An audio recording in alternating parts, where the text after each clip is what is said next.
Hello, and welcome to episode 33 of the Pos-cast with Rabbi Shmuel Posner and myself, Seth Hellman. Rabbi, how are you doing today? Thank God we're good. So 33, actually there's a lot of Chassidus about number 33, and it's connected to Lag Ba'omer, Lag 33. And we find it in Chumash also. In the Torah we have a 33, and the 33 we have in the Torah is when one second, why is this clicking here? When Yaakov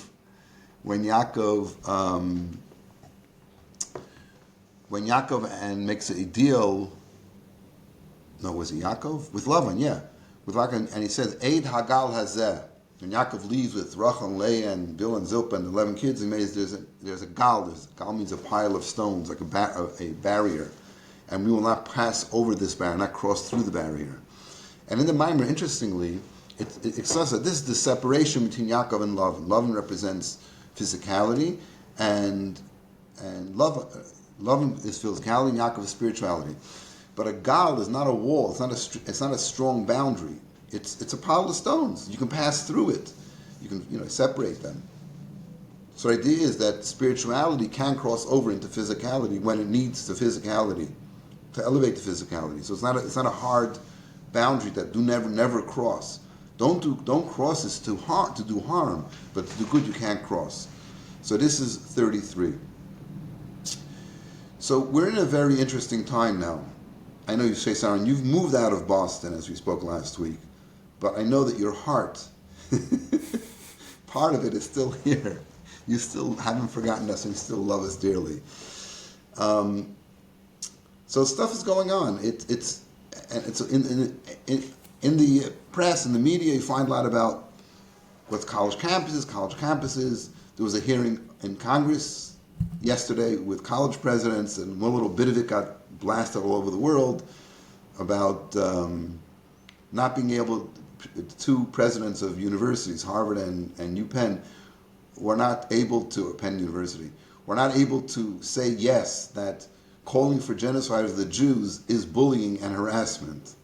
Now, which is like, if I say to anybody, you and your people should die, and you're shouting it over a megaphone in a public place or a private place where there's a lot of people, it's kind of harassing, kind of annoying at least.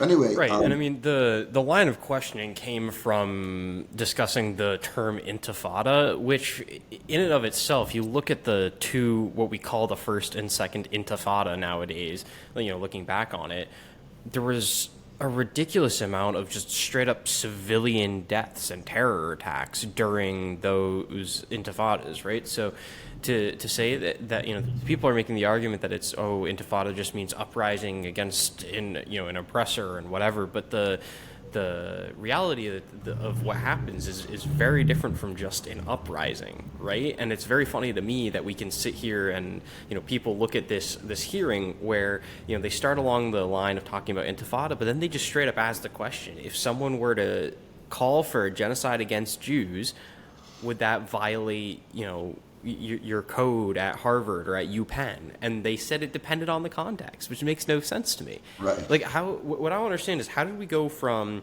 everyone claims that anti-Zionism is not anti-Semitism because Zionism is an occupational white colonizer, force, meaning that Jews don't get to decide what the term is, when the actual definition of Zionism is simply the right for the Jews to have self-determination. It is the right for there to be a Jewish state. That's it. No politics, no nothing. It's just the right of the Jewish state to exist. But yet we're not allowed to say that. So how are they allowed to change the definition of Zionism, but we're not allowed to say an intifada often is a call for death to Jews? It doesn't. The double standards are insane. Right. So the double standard is because there's a certain direction that society, universities are going, and we've been seeing this happening for a number of years now. But to see it so blatantly, when the issue over here is, the whole issue we're talking about over here is black and white. See, you can always talk about occupation, liberation, whatever you want to talk about, self-determination. All these things are relative terms. When there's black and white, there's no discussion. So when you see a rally and they're carrying ISIS flags, ISIS means murder people. That's what it stands for. So you can't. There's no negotiating that. October 7th was murder, was mayhem, was all those horrible things that the old words that we use for it. There's no question about it. So when we're talking about that, that's black. What Israel's doing is getting rid of it. That's white. There's no question. There's no argument about that. And because they don't want to talk about that, they want to move the conversation to something else, which is not the issue here. So that's the situation that we're in. Now, I'm the moderate guy here. So I'm the one that's saying, anti-Semitism it's not so bad. Don't worry about it. We're United States. I think it'll be okay. And I still think that, even though there was an article printed about an incident at Northeastern University a couple weeks ago on Friday night, in the same building where Mendy Musi and the Chabad of Northeastern were having their Shabbat dinner, and they were outside screaming, and people had to walk through them to get to the Shabbat dinner. Now we have to remember the Shabbat dinner was organized under the auspices of the university, and the protest demonstration, whatever you want to call it, was not. And there's a whole article about it that somebody sent me yesterday, and it discusses the whole situation. Now it happened on Friday here at Boston University, and same thing also in the GSU, the George Sherman Union, the student union, with a major pathway into the dining in the cafeteria area, where people set up tables and advertise whatever club they're part of, and they had this lion, death and whatever you want to call it, people lying on the floors blocking the main way in. There was a small path that they made open on the side to get in. So the story is that I take a daily walk down Commonwealth Avenue to meet Jews. I mean, if I'm sitting in my office, I'm not doing my job. I mean, I have to do it to talk to you. And next Wednesday will be our fundraiser. We'll slip that in. I'll be sitting in the chair, but I got to get out there and meet people and see them. And just to walk down the street, to me, means that people are seeing a Jew, obviously a frum Jew. They may not know about, maybe even Hasidic, maybe they don't know Chabad, but they know who I am, and people know who I am because people have said to me, like, I forget who it was. It wasn't somebody else Jewish. Oh, we spoke with a Chinese girl last week. Like, you're always here, which to me is that's the greatest compliment. People know that there's a Jew here that's part of something. We don't know what exactly. Some people know. Most people do. So Jew kids know about what it is. Jewish kids. Other kids don't know, but that doesn't matter. There's a Jewish presence here. That's so important. That's what I tell to the Jewish kids. If people don't know that you're Jewish, there's no Jewish presence here. How many Jewish kids are in the school here? They don't have any idea. They know there's some, there may be this, that. But when you're openly Jewish, then you're making a statement without saying anything. You don't have to argue with anyone saying, just make it clear to everybody who you are, what you are. Anyway, so I'm walking down the street, and on Marsh Plaza, which is a big open space there, they had the chairs set up with blue and white balloons and pictures of the hostages. Okay, and there was like one or two people there. I didn't see anything going on. I think just a display of 200 or whatever amount of white chairs, folding chairs with the balloons on them. All right, walk by that. Oh, this is funny. As I'm walking, there's a kid in front of me, like 5 paces ahead of me. I look at him. He doesn't look exactly Jewish, but I see he's looking at the chairs. And so I say, hey, do you know what that is? And I didn't say, no, I didn't shout, hey, do you know what it is? I said, hey, do you know what it is? Because he was pretty much within the earshot. And he's looking at it, and as he's doing, I don't want to do this on myself, but he crosses himself. You know, you do with the fingers, like that whole thing? Oh. And so then I smile, like, this kid is obviously Christian, and he did his little prayer thing. And I just thought, that to me, that was beautiful. That was a sign of, and he wasn't doing it for anybody. Nobody saw except Hashem and me. So this was like, it was like, so to me that was like, wow, I want to go over and like say, guy, give him a high five. But I know he did it privately, and he wasn't trying to show him off to anybody. Anyway, so I continue down the street and come into GSU and see what's going on there. So I hang out there for like 3 or 4 minutes, because standing over there and watching them just gives them more of an audience. I'm not interested in doing that. And I walk out, and I start back towards the Chabad house. Along the way, I meet this student that I know, and I think Alex Navi is his name, name dropping, and he's like all to tumult. He's like, I said, he said, do you know what's going on in the GSU? I said, yeah, and I was just there. He says, and so I turned to him and said, did you put on tefillin today? Did you put on tefillin yet today? He said, no, I haven't. Okay, come, let's go put on tefillin. So we walked back to the GSU, and we put on tefillin, standing like pretty much close to where they were. And after we put on, I guess somebody put it up on some WhatsApp group or something, because then the Jewish kids start showing up. And the Jewish kids start coming up, and then I'm hanging out there because I'm putting on tefillin with people, and kids are approaching me. Can I put on tefillin? And I said to the kid, when's the last time you put on? I haven't done it in a long time. So these are kids that not, some of them are the usual rappers, some of them are the occasional rappers, and then you have like the newbies that have never done it or done it once or twice. They're bar mitzvah. They do remember. They don't remember. They're in Israel once, and I was here like for an hour and a half, pretty much putting on tefillin with these kids. And at the same time, then the Jewish kids started to gather. They brought a boom box, whatever they call it nowadays, a speaker, and they started playing some Hebrew music. It was clearly very separate one from the other, and it didn't interrupt anything. And in fact, the assistant dean was there trying to keep control of what's going on. And I was speaking to him, and it was very loud because they had this megaphone. They were calling these things out. So I said to him, let's go outside and talk.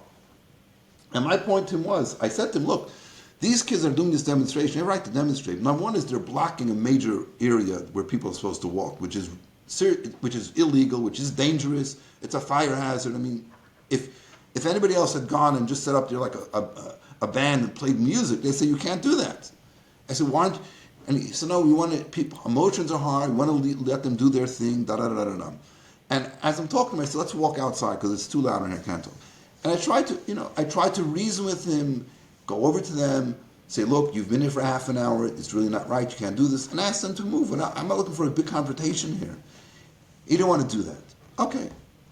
And this is not really important to the whole story, but later on, as you know, Friday night I'm sitting at the Shabbos table and somebody says, wow, I heard that you were thrown out of the GSU. They made you leave. I said, what are you? And I said, oh my goodness, OMH, oh my Hashem.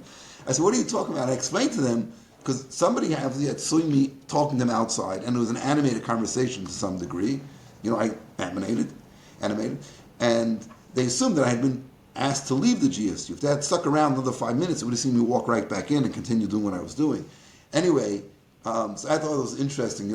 People see things and decide what it's all about. And after Shabbos, I asked somebody to correct it on the WhatsApp, or maybe before Shabbos, and I also sent a message to the dean, assistant dean, and said, I just want you to know if you get any pushback, why did you throw the rabbi out? I explained what happened.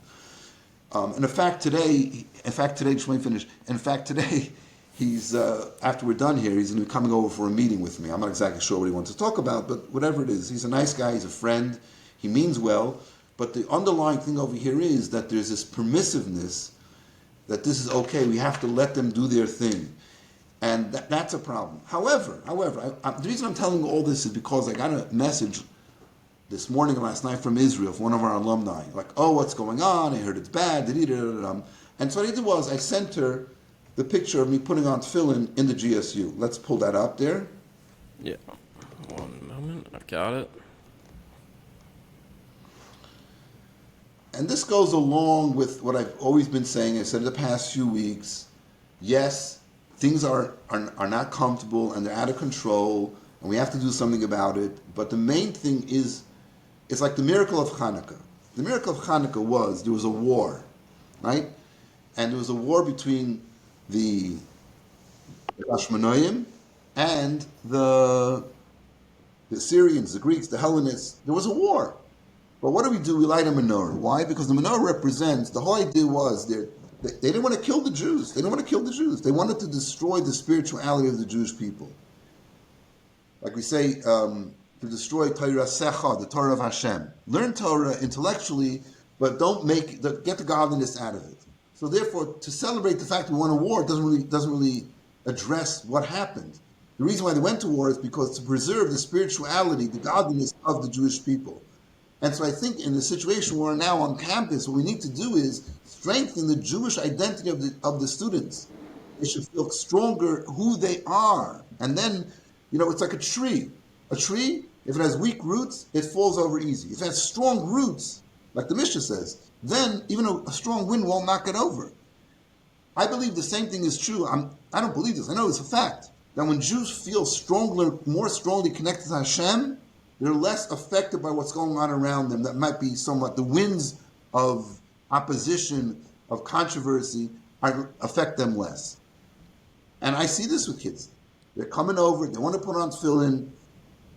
Like I said, kids that normally put on tefillin, a couple of kids brought their tefillin. I know it's 1 o'clock in the afternoon, they hadn't put on tefillin yet, but they had it in their backpack, and they explicitly came there to put on tefillin, which is a beautiful thing.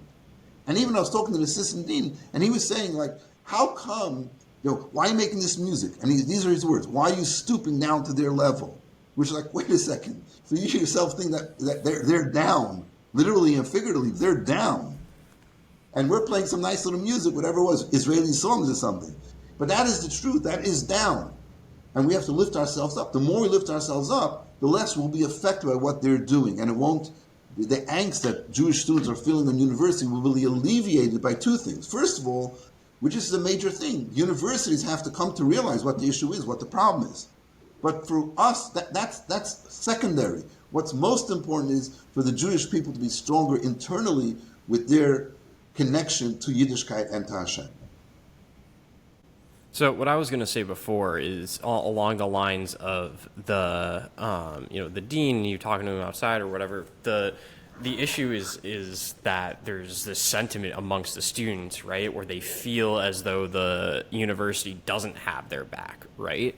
So when they see the rabbi outside, who was inside, now talking outside with the assistant dean or something, whoever, right, they feel like it's a bad thing. And I think that's the bigger issue that the university needs to address. And you hit the nail right on the head, right? The fact that he used the words, why are you stooping down to their level, when they're claiming that they want to be neutral in all of this, to me, there is not total agreement amongst the administration on what is the proper course of action here. Because obviously that assistant dean didn't think that what what they were doing was correct, right, by blocking the way in the GSU. But someone who has more power than him is saying that the university needs to stay neutral and needs to not be, I don't understand how telling people that they need to protest in a different way is violating neutrality. That's what I don't get. If I was someone who frequented the GSU, I would have been so annoyed as a student if I show up and there's people laying across the floor, like, regardless of what you think your cause is, and if you think your cause is just, and whether or not I agree with your cause, bothering people and being annoying about it and just being a general hindrance to people's ability to study. It's late in the semester, right? So we're coming up to finals time and people have they call them midterms, but it's the end of the term, so it always bothers me when they call them midterms. But people have exams, pre-finals and finals coming up. You're not going to gain sympathy with people if you're actively making their lives ridiculously difficult. I mean, right. The reality of the situation is most students at BU are not connected to this conflict in any way, right? They're only connected to it because they're seeing it on social media. The number they like to throw out is that 4,000 people at BU are Jewish, and they pick that number by taking the census-reported demographic of every area where they've accepted students and applying that percentage to the students that have decided to come in. So they don't ask each individual student, "Hi, are you willing to say what your religion is?" And then they have the students say the religion. They look at every area where students at BU are coming from. They take the percentage of that population that is whatever religion, and then they apply it to the BU population that's coming from that area. So who knows what the actual number is. Right. But when you think about it, that's a quarter of the population. A significant amount, but not the majority. And then the rest of the population, there is obviously, as we saw from this protest, there are people who are supportive of it, but how many of those people are actually directly connected to it? There's not, to my knowledge, a significant Arab population. I've met people that are students that are from like Saudi Arabia, but that was one student. I know that there are a few others that I've seen around, but I don't think that it's as big of a thing, right. as they really make it seem to be. That's a whole other issue, because basically they link this with every other movement that's been happening lately, BLM, LGBT, right. all the Me Too, all this is linked together, which is kind of funny because all those movements in Gaza be wiped out and destroyed Right. completely. But Yep. that's a separate issue. But if you want, I'm not going to question the motive why you're protesting. Do what you want to do. It's not my problem, but do it right and do it proper. Anyway, that's that. That's what that and yeah, we just got to. So let's talk a little bit more about the light part of it, spreading the light situation. So Chanukah is coming up, and Chanukah is a big holiday of light, and everybody should get a menorah. And getting a menorah is not enough. You got to give one to someone who doesn't have one. There you go. We're still up there getting it ready. Tomorrow is like, you got to really put it back in the right place and get the candles into it. Well, yeah, I've got the candles. I will say that it's not going to get lit until very late at night, because if I do start working tomorrow, I'm not going to be home until like 11:30. But All right, you can light 11:30, so still okay. And so we put up our little display in Star Market. yeah. Did I send you a photo of that? You sent me a photo of a individual menorah, Okay, like in a message. So yeah, all right. Well, maybe next week we'll have the. So we set up. We've done this for a number of years now. A little display in Star Market. We have a menorah, like a 3 or 4 foot menorah, electric menorah, and they light it every night. And then on the counter, we have menorahs and dreidels and kales, whatever. And there you go. And I put there like 10, 15 menorahs. I go there every day to see how, if they need to replenish the supply. And I put the note, very clearly, this menorah is, if you need a menorah to light, take one of these kits that has candles and a menorah and a dreidel. And in the past few days, I've gone by there and I've replenished it every day. And I said to somebody, I wish I knew who was taking them. So this is a student that we know that lives in that area, sent this in. The Targum was much appreciated. That's a beautiful thing. So I would wish that other people that were taking it. I actually put a thing, if you like to, the menorah is no cost, like to contribute, and put a little QR code there. No donations have come in yet, which would be nice if people just show their appreciation, because people ask me, how much does a menorah cost? We don't charge for a menorah. But I said, how much does it cost? For me or for you? For you, it's free. For me, it costs. And some people get the little hint that, throw a few bucks in, If not, I don't really care. It's not a big problem. We're more than happy. The mitzvah is worth the money that we do. So, because the whole concept of Chanukah is you put the menorah outside the house. You're supposed to, the Gemara talks about this, on the outside, which is different than anything else to do as Judaism. Even though a sukkah is outside, it's fine to have a sukkah in a backyard. But the point of Chanukah is pursuing this is to publicize the miracle. So it's specifically outside, and that's where the whole public menorah lighting thing came about, where Chabad puts these huge menorahs up. The first one actually was in Pittsburgh. We know about the Supreme Court decision about it, it's allowed to be on public property, all that kind of stuff. And there's been a couple of cases, I want to know for sure, in Canada, where they weren't going to put it up because of the situation that's going on, which is, again, what situation? Because you have a problem, your democracy ends where my faith starts. Your Mishagas ends where my menorah starts. If I'm allowed to put a menorah in a public place, and you have no right to come and destroy it or to disrupt any celebration that we're having. And I think that's a decent thing, and that's something which we should insist on. That's not something we should negotiate. And if you're saying that you don't want to put up a menorah because of the current situation, you're essentially admitting that you can't separate the Jewish people in Israel. Right? Because a menorah in and of itself has nothing to do with Israel. Right? It's simply a religious thing. At the same time, I have no problem saying that. Well, the interesting thing is that Hanukkah is a celebration of. Well, I guess it is. Yeah. The menorah itself is not about the war, but it's about, it is about the war, which is okay. What's the problem? That doesn't mean that this war is connected to this. We're not connected to this war. And we can stand up for what we believe in. It's not a problem either. We can say we think Israel is right without having to have you mess around with our religious observances. Anyway, so that's the idea of Chanukah and spreading the light, which really we need to do in our times now. So everybody get yourself a menorah. Get yourself a menorah.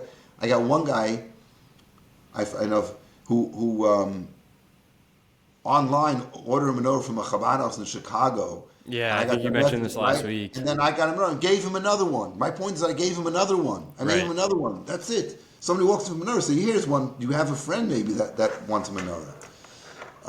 And that's Chanukah. And since we Leo was very impressed that we mentioned him, I think, on last week's, Leo Rusinov was mentioned, and I met him. He said to me, "Hey, are you going to be around campus?" And yesterday I said, "Yeah, I'm going to be on campus, but I was in law school, giving out menorahs there."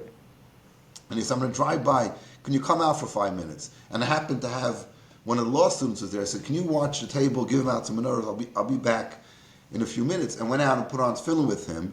And that's the other picture you have there. Let's put it up so people can see a proud Jew putting on tefillin right there on Commonwealth Avenue.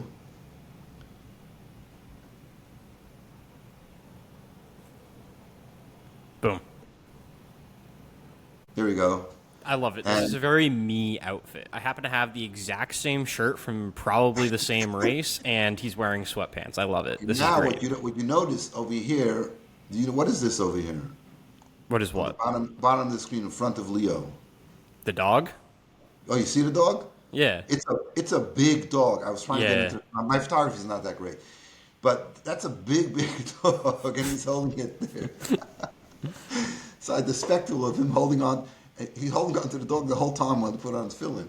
But hey, the mitzvah is done. It's a beautiful thing, and that's what we got to keep on doing. More mitzvahs, more light, and that connects to the Jews around the world. And we're going to keep on saying this until Mashiach comes. May it be speedy in our days, because this is the antidote to all this anti-Semitism, all this other stuff.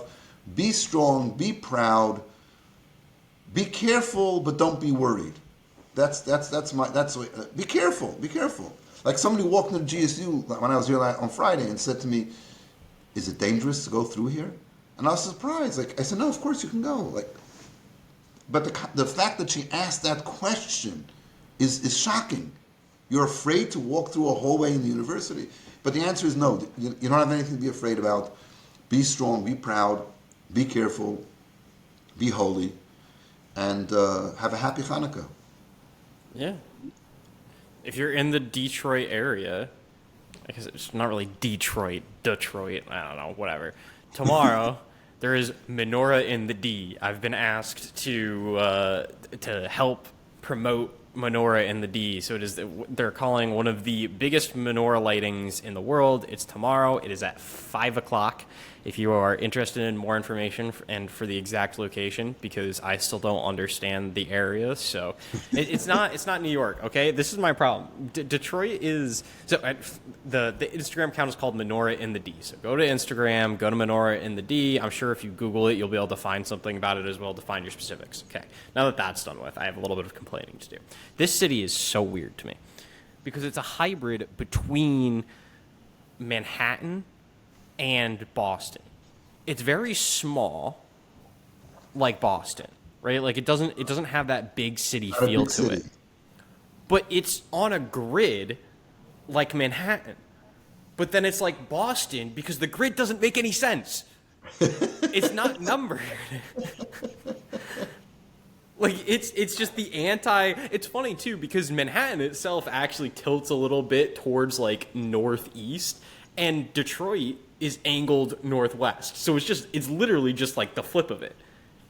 It just doesn't make any sense. The street, it's a grid. It's a grid. But there aren't numbers to it. It's not like it's 6th Ave, 5th Ave, 4th Ave, 42nd Street. No, none of that. I live off of Woodward Ave. Woodward Ave goes for like 30 miles, just like north. It just keeps going. It's like the whole length of Detroit and into the suburbs. It's crazy. But then all of the streets off of it, there's 8 Mile Road, 9 Mile Road, and 7 Mile Road. I don't know if there are more than that. I haven't figured it out yet. It's so confusing. Report from Detroit, my friends. If you're going to move there, ask Seth for advice. Where to live and where not to live. Menorah lighting at the GSU tomorrow at 5 p.m. At downtown Boston, 4:30 at the Park Street Station. And we hope to see all of you in Yerushalayim for the menorah lighting in the Beis HaMikdash HaShlishi. L'chaim. Amen. And with that, that's all we have for episode 33 of the Pos-cast for Rabbi Shmuel Posner. Thank you so much for joining us, and have a wonderful Hanukkah, everybody.